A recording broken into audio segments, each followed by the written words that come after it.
দরকার দরকার ছিল এরকম ওয়ার্ড যখন ইংলিশে বলবো তখন লিখবো নিড টু, নিড টু, অথবা নিডেড,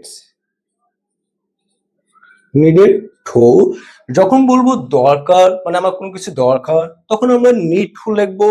যখন দরকার ছিল তখন নিডেড টু, নিডেড টু।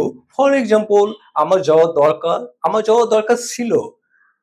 এখন আমার যখন যাওয়ার দরকার তখন শুধুমাত্র নিড টু লিখবো, যখন যাওয়ার দরকার ছিল তখন নিডেড টু লিখবো। এখানে আমি একটা লাইন লিখি তাহলে আমরা আরো একটু ক্লিয়ার হব। যেমন আমার যাওয়া দরকার ছিল, আমার যাওয়া দরকার, তাহলে I I need to go, go, I need to go. আমার যাওয়া দরকার, আমার যাওয়া দরকার ছিল। এখানে আমরা তখন নিডেড টু। তো আমার যাওয়া দরকার, আই নিড টু গো। আমার যাওয়া দরকার ছিল, আই নিডেড টু গো।